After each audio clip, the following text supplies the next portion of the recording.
ज्यांना या ठिकाणी वंदन केल्यानंतर दीप प्रज्वलन होत आहे. एक दिवा प्रगतीचा, एक दिवा विश्वासाचा, एक दिवा मैत्रीचा आणि एक दिवा आपल्या बंधुतेचा. हा दिवा या ठिकाणी मान्यवर. धन्यवाद. रिक्षा संघटने, रिक्षा युनियनच्या तर्फे कुडाळ रेल्वे स्टेशनच्या प्रतिनिधी स्वरूपामध्ये या ठिकाणी स्वागत केल्यानंतर आपण कार्यक्रमामध्ये पुढे वळूया. खरं तर एका वर्षामध्ये हा विक्रमी कालावधीमध्ये हा कार्यक्रम आपण पार पडतो आहोत. त्याची एक चित्रफीत सुरुवातीपासून आतापर्यंतच्या या प्रवासाची एक 3-3.5 मिनिटाची चित्रफीत या ठिकाणी मान्यवरांना दाखवावी आणि सर्व रसिकांना दाखवावी अशी मी या ठिकाणी विनंती करतो. आपण या ठिकाणी पाहत आहोत रेल्वे स्थानक कामाची माहिती सांगणारी ध्वनी चित्रफीत. अनेक आव्हानांचा सामना करत लोकनेते माजी केंद्रीय मंत्री माननीय प्राध्यापक मधु दंडवते यांच्या पुढाकाराने आबालवृद्धांचं स्वप्न पूर्ण करत कोकणची राणी अगिनगाडी कोकणात आली आणि नवे स्वप्न बहरून आले. गेली 30 वर्षे पर्यटकांनी चाकरमान्यांसाठी ही कोकण रेल्वे एक वाहिनी बनली. सार्वजनिक बांधकाम मंत्री माननीय रवींद्र चव्हाण साहेब यांच्या पुढाकाराने कोकणातील 12 रेल्वे स्टेशनच्या सुशोभीकरणाच्या बहुउद्देशीय कामासाठी कुडाळ रेल्वे स्टेशनची निवड करण्यात आली आणि सार्वजनिक बांधकाम अंतर्गत टप्पा 1 आणि टप्पा 2 असे मिळून एकूण 9.60 कोटी रुपये मंजूर झाले. या कामाचं भूमिपूजन मान्यवरांच्या हस्ते दिनांक 8 ऑगस्ट 2023 रोजी ऑनलाईन पद्धतीने करण्यात आलं आणि अवघ्या 1 वर्षाच्या विक्रमी कालावधीत आज दिनांक 4 सप्टेंबर 2024 रोजी गणेश चतुर्थी पूर्वी या स्टेशनच्या लोकार्पणाचा सोहळा दिमाखात पार पडतो आहे. या गणपती उत्सवासाठी मुंबईहून येणाऱ्या चाकरमान्यांचे स्वागत करण्यासाठी ही भव्य आणि आकर्षक वास्तू आज सज्ज झाली आहे. या कामामध्ये रेल्वे स्टेशन परिसर विकसित करून त्याचे सुशोभीकरण करण्यात आले आहे.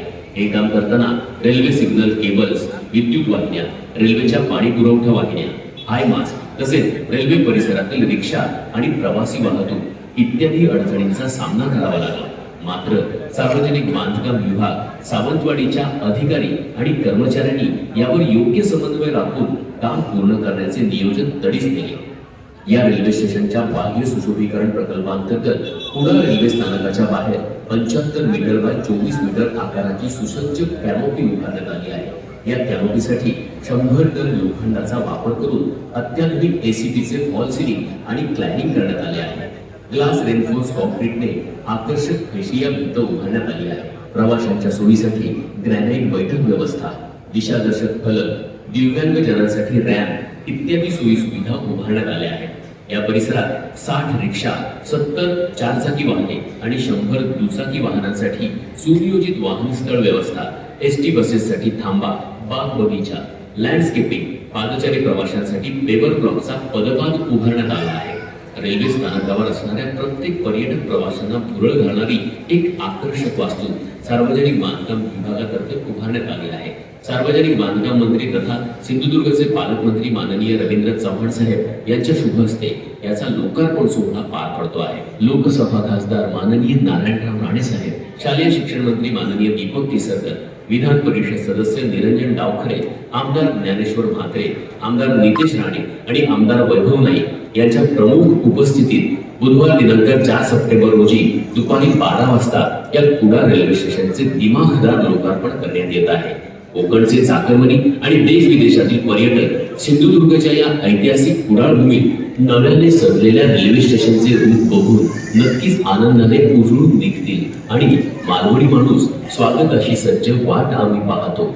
अपरात्री ही याल म्हणून रात्र आम्ही जागतो या उक्तीप्रमाणे संस्कृती आणि परंपरेने आदराने स्वागत करतील एवढं मात्र निश्चित.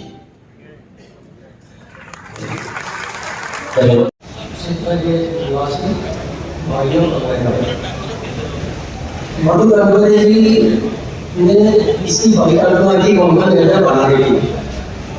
उनके ऊपर एक शिल्पीकार कहा जाएंगे, उनका निर्देश शिल्पीकार थे. उन्होंने परिकल्पना की कि कोंकण के निवासियों को ट्रेन की सुविधा मिले जो मुंबई से कनेक्ट हो और यहाँ केरला तक उनका कनेक्शन मिले. तो ये परिकल्पना की मधु दंडवते जी ने, उसको साकार किया श्री रावण साहब ने. श्री राणा साहब के नेतृत्व में इसको बनाया गया और इसको देश को समर्पित किया है श्री अटल बिहारी वाजपेयी के कदमों द्वारा इसको देश को समर्पित किया गया। ऑनलाईन पद्धतीने याचं भूमिपूजन झालं होतं तेव्हाही मी माझ्या मनोगतामध्ये म्हणलं होतं की मी चव्हाण साहेबांचे मनापासून आभार व्यक्त करतो की सिंधुदुर्ग जिल्ह्यामध्ये कुडाळ मालवण एकमेव मतदारसंघ असा आहे ज्याला 2 स्टेशनला अशा ह्या पद्धतीने सजवलं गेलं आहे, एक ओरस आणि एक दुसरं कुडाळ, त्यासाठी मी चव्हाण साहेबांचा अभिनंदन आणि त्याचे आभार देतो। ऑनलाईन पद्धतीने याचं भूमिपूजन झालं होतं तेव्हाही मी माझ्या मनोगतामध्ये म्हणलं होतं की मी चव्हाण साहेबांचे मनापासून आभार व्यक्त करतो की सिंधुदुर्ग जिल्ह्यामध्ये कुडाळ मालवण एकमेव मतदारसंघ असा आहे ज्याला 2 स्टेशनला अशा ह्या पद्धतीने सजवलं गेलं आहे, एक ओरस आणि एक दुसरं कुडाळ, त्यासाठी मी चव्हाण साहेबांचा अभिनंदन आणि त्याचे आभार देतो।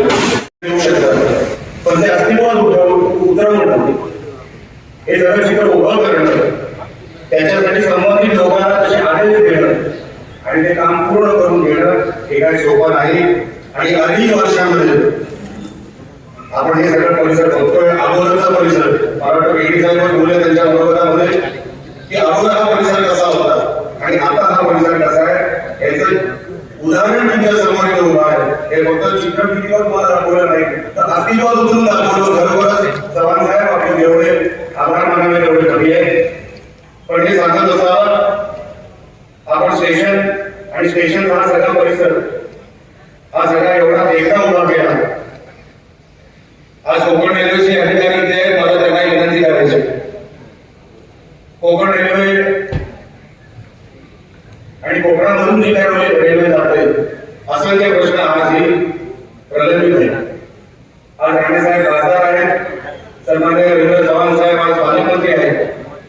साहेब अनेक विषय आज कोकण रेल्वेचे इकडे आज आपल्याला जर आपण ठरवलं तर हे 100% पूर्ण होऊ शकतात। अनेक कोकण रेल्वेचे प्रकल्प स्वतःहून इकडे आलेले आहेत। अनेक वर्षांपासून ज्या जुन्या एग्रीमेंट आहेत त्या जुन्या एग्रीमेंटवरच अजूनपर्यंत अनेक कोकण रेल्वेचे जे प्रकल्पग्रस्त राहिले ते अजूनही तडफडत बसलेले आहेत। अजूनही त्यांना न्याय मिळालेला नाहीये। तर आपल्या माध्यमातून हे जे कोकण रेल्वेचे प्रकल्पग्रस्त जे आहेत जे जुन्या एग्रीमेंटवर आहेत त्यांना कुठलीतरी एक नवीन एग्रीमेंट द्यावी, एक नवीन व्यवस्था उभी करावी आणि त्यांना न्याय आपण द्यावा एवढी या व्यासपीठावर आपल्याला विनंती करतो।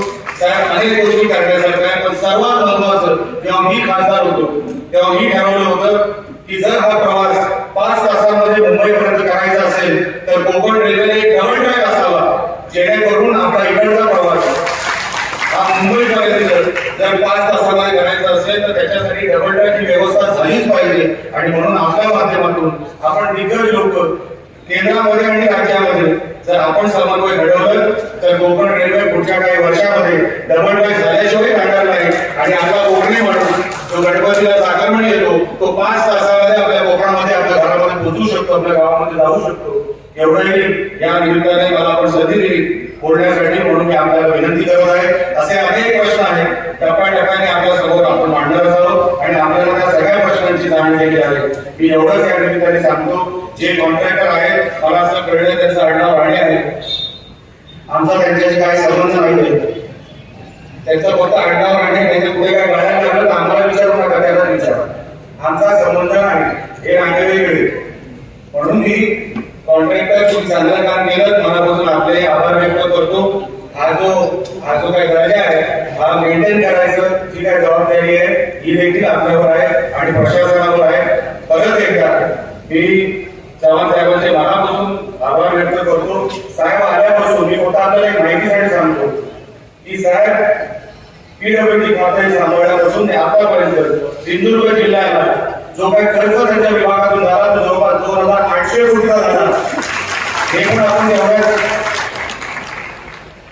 एवढंच लक्षात ठेवलं पाहिजे। नुसतं विरोधक टीका करताय म्हणून टीकाकारांवर लक्षात देऊ नका, त्यांनी 28 रुपये देखील कधी दिले नाहीत, पण ज्या माणसाने 2800 करोड रुपये दिले त्या माणसाचं कौतुक झालंच पाहिजे। म्हणून आपल्या सगळ्यांच्या निमित्ताने आणि आपल्या सगळ्यांच्या माध्यमातून त्यांचे परत एकदा आभार व्यक्त करतो, राणे साहेबांचे परत एकदा आभार व्यक्त करतो आणि इथेच थांबतो। जय हिंद, जय महाराष्ट्र। राणे सन्माननीय श्री राजेश भडन साहेब डायरेक्टर कोकण रेल्वे,